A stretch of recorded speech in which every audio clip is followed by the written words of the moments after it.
This isn't where I thought we would go, but I'm not surprised.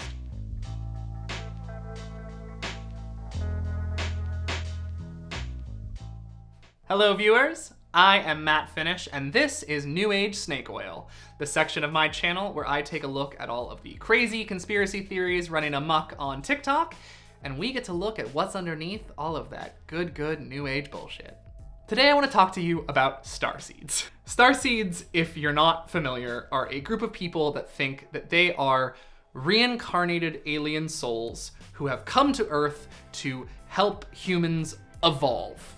Spiritually, maybe physically, they're not super clear. Or they might be trying to sell you multi-$1,000 coaching courses. Over the course of my research on this video, I found multiple sites offering coaching classes with price tags reaching in the $5,000 range. I know that like the become a coach in anything market is a thing on the internet. This one just makes me really sad. The whole point of the original writers talking about Starseeds, and we're gonna get into how they're problematic in their own right, was to make people better. And it seems that capitalism has just taken that and twisted it all up, and now it's just a self-help scheme made to sell a self-help scheme. It's gross. I don't like it. It's not even close to the worst thing about this, but it makes me feel bad. Right off the bat, I want to say, I don't care what your spiritual beliefs are. You can believe whatever you want to believe. Who am I to say that alien reincarnation is any more crazy than a Jewish prophet conceived of a virginal birth being ritualistically sacrificed in a public execution to clear everyone of their sins? They're both crazy. Spirituality is a personal journey. That's all I'm saying. I don't care, as long as you're not hurting people. But from its very inception, Starseeds have always been wrapped up in this underlying web of blatant racism, xenophobia, and spiritual exceptionalism that make it kinda icky when you dig deep. And the internet has just made this worse. So let's take a look at where this phenomenon came from and what are those dark undercurrents that are boiling to the surface.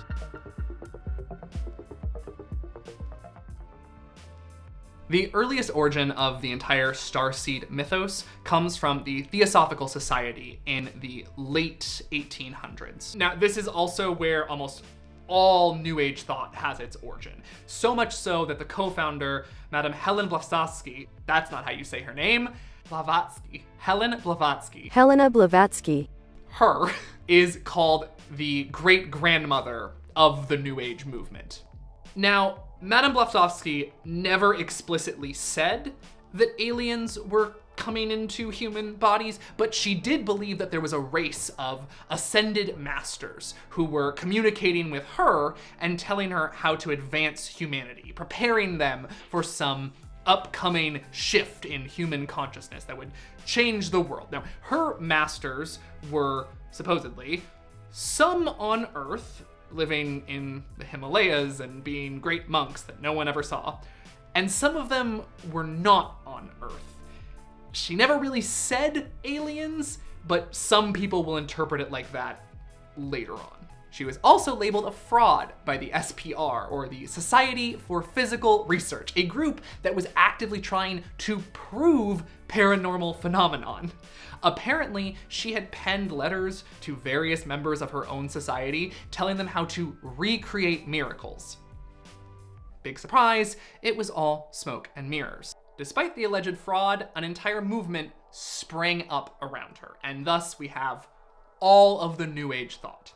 One bit of theosophical rhetoric that was particularly well liked among great thinkers was the idea of a super advanced master race. For Blavatsky, this was Tibetan monks who had guided humanity spiritually. For the education minister of Mexico, he theorized that maybe Latinos were a prophesized master race. And then, most notably, for the Nazi Reich. They obviously believed that the Aryans were a superhuman that had come to reclaim the Earth. Post-World War II, this series of thought did not die out, like some might hope. No, instead, the populace of the world, having moved swiftly off of World War II, was now captivated by something else: the stars. People were looking up left and right. We had rockets that could go into space, and people started to think, maybe there's something up there that could come here. It makes sense. You're looking up at a space that is so vast and so infinite, it would seem egotistical to think we are the only people that are alive in the universe. Tabloids started being filled with stories, people claiming to have been abducted. While most of these alien abduction stories were devoid of any blatant racism, in 1950, a known Nazi sympathizer and all-around not great dude, William Dudley Pelley, published his book Starguests. And this book is the first time that we see direct claims that aliens have been coming and interbreeding with humans. Now, in his telling, Pelley claims the experiment went terribly wrong, and this was because a secret cabal of bad aliens who were also lizards. Yeah, they were Jews, so that's not great. I want to make something clear. Pelley was not just kind of vaguely a Nazi in the way that we use that term now. He actively supported the Nazi Party, and his writings, where he describes these creepy and untrustworthy lizard aliens, was a direct attack on Jewish people. The fact that people can read these books now and not see that is genuinely shocking to me. Fast forward to 1980. Brad Singer, a science fiction author, released a book where he hypothesizes that aliens have been sending souls to Earth to inhabit human bodies. Now, he claimed that many people walking amongst us were in fact these aliens reincarnated. Singer also wrote books on ghosts, werewolves, and Greta Garbo. So, not exactly an authoritative voice on deep space travel, and as one critic wrote, unreliable source who endlessly cranks out books promoting paranormal claims for his own benefit. Singer claimed that he could identify these star guests through a very easy and quick questionnaire, which conveniently was sold in the back of his book. He also posited that people who were inclined into the New Age movement were more likely to be star guests. It's really convenient for him that the people who would buy his book are also the people who are most likely the people his book is talking about. It's just brilliant marketing. Needless to say, this was wildly popular in the New Age movement, and suddenly New Age thinkers and authors were all proclaiming themselves Starseeds. History repeats itself.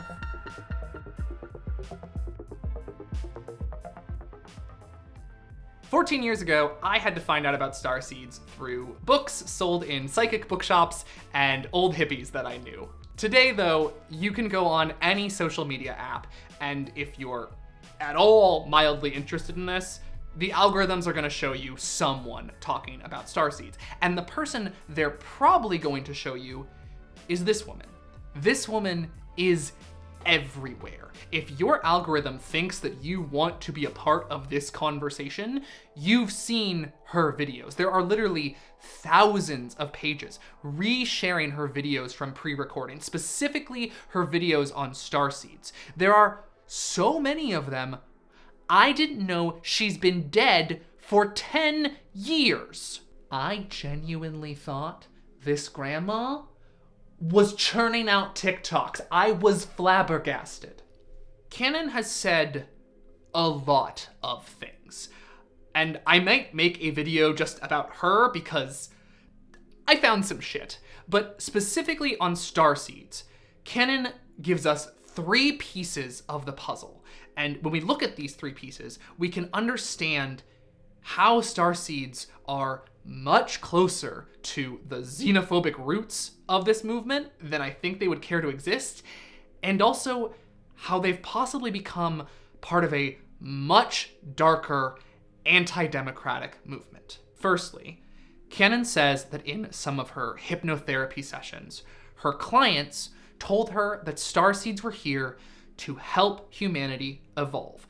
I'm paraphrasing her, but that's the gist. Secondly, Canon introduces a terrifying concept called background characters.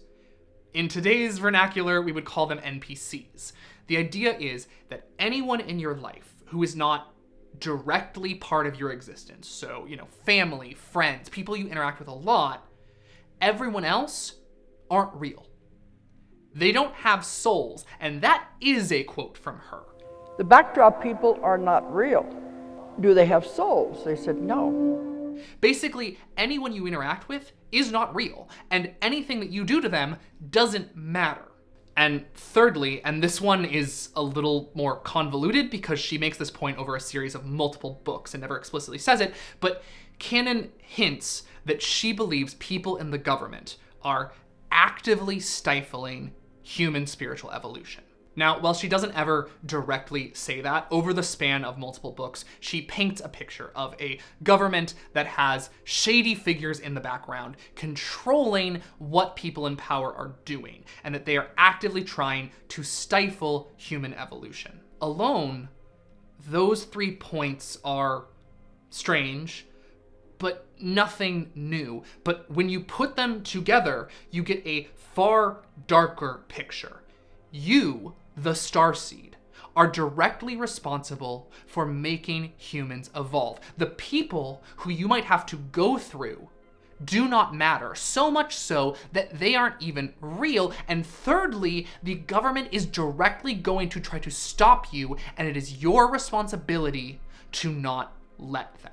And it is that directive that has made the entire Starseed movement, for lack of a better word, a prime target for one politically advantageous group.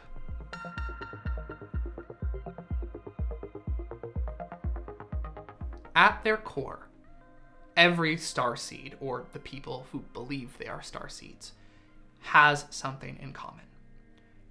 They're looking for something. They don't feel like they belong. That's everything on Starseed says. That is the biggest indicator that you might be one. So you go on the internet and you find something talking about who you really are. It starts out fun. It's silly. It's like a personality test. That starts you digging. You dig farther and you find out about the secret space program. Because keep in mind, if you believe that these aliens are real, it's not a far leap to think the US government knows these aliens are real. From there, you get pulled into QAnon because you believe the government is not telling you everything, and now there's someone who is willing to share that information from you. From there, you are brought into physical groups where you meet other people who think like you, and from there, you are storming the Capitol on January 6th. That's not hyperbole. Remember this guy? The QAnon shaman? Yeah, he claims to be a Starseed. And beyond that, remember that $5,000 Starseed course I mentioned at the beginning of this video? He was one of their teachers. And he's not alone. There are many people in the QAnon movement who have gotten there through Starseeds, or more vaguely, through general New Age thought. There's nothing inherently wrong with wanting to be a Starseed. There's not. It's a bit of good fun on the internet. But the Starseed mentality has a history behind it of xenophobia, racism, and exclusion.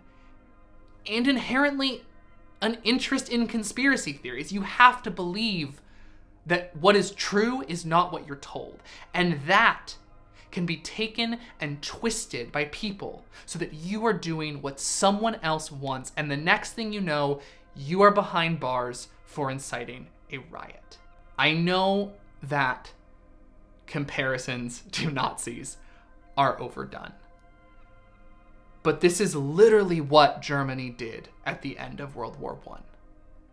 They used a resurgence in folk spirituality and twisted that into a patriotic German identity. They created a shared fictional esoteric culture and used that to define anyone else as the them and not the us.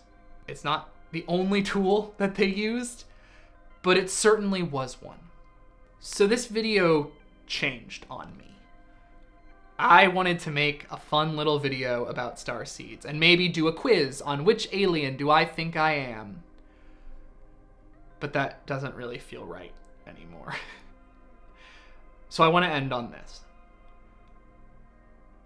I'm genuinely saddened by what this movement has become. And I'm using movement in a very loose term. I realize it's just people on the internet talking about what aliens they are. But 14 years ago, I met some amazing people who helped change me into a better person. And a piece of that was the belief that I was something more than what I am. And that's good. It's good to think there's something more out there. So if there are any starseeds still watching this, I beg you, look around at the people around you and see if they are who you want to be around. And if they're not, get the fuck out. And on that note, thank you for watching. I hope you will come back soon, and we'll see what else the internet has to offer.